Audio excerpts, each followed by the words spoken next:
Hello, we're on chapter 3. बहुत अच्छा chapter है चैप्टर 3. बस मेरे नोट्स का पेज पलट जाए फिर बताता हूँ. Yes, chapter 3 talks about natural resources. Chapter 3 environmental studies. Welcome to MDM classes. We're on chapter 3. हम क्या कर रहे हैं, हम आपको अंडरस्टैंड करा रहे हैं, डेफिनेशंस पहले बता रहे हैं, उसके बाद आपको एक्सप्लेन कर रहे हैं, फिर आपको एक बार और समझा रहे हैं ताकि आपकी मोटी बुद्धि में दिमाग में घुस जाए बातें. Are you getting my point? So let's start. We are on natural resources. Natural resources में सबसे पहली चीज land. Land is an essential resource, building block of civilization. It is essential for growing most of the food. Soil erosion is the displacement of the upper layer of soil. It is a form of soil degradation. Deforestation is defined as land deforestation, degradation in dry land areas due to various factors including climatic variations or human activity. Deforestation refers to the decrease in the forest area across the world that is lost for any other uses such as agricultural, croplands, urbanizations or mining activities. Mining operations are extracting minerals and fossil fuels like coal often involves vast forest areas.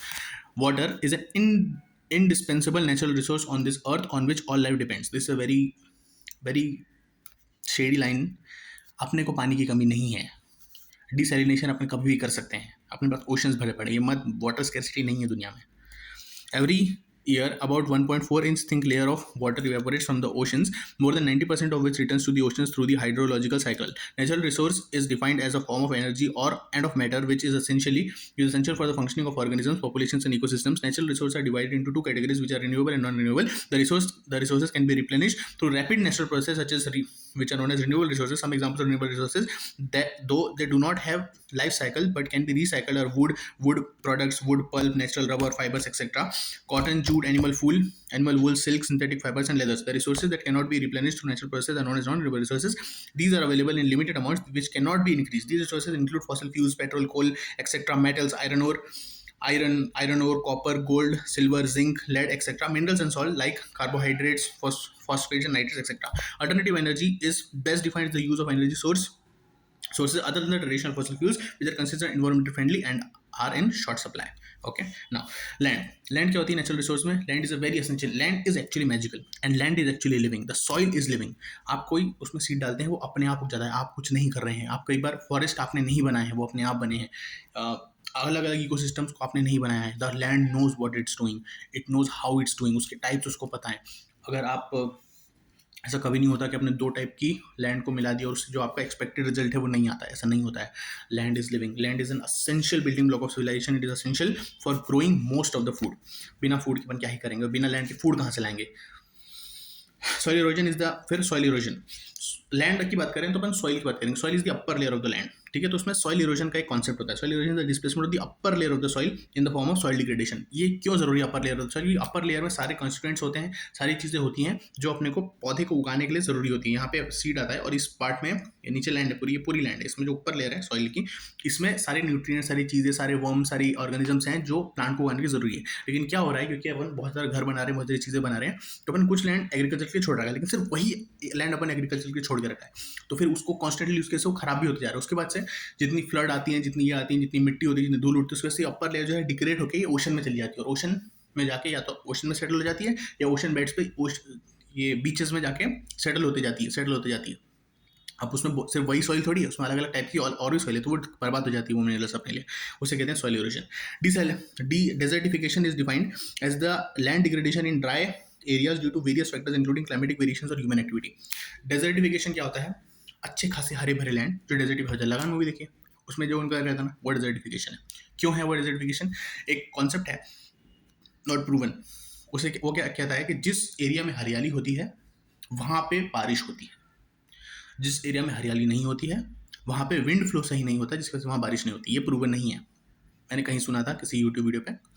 तो इसीलिए area को सही रखना जरूरी, वरना वो desert में turn होते जाता है धीरे धीरे, बैरन लैंड में टर्न होते जाता है धीरे धीरे.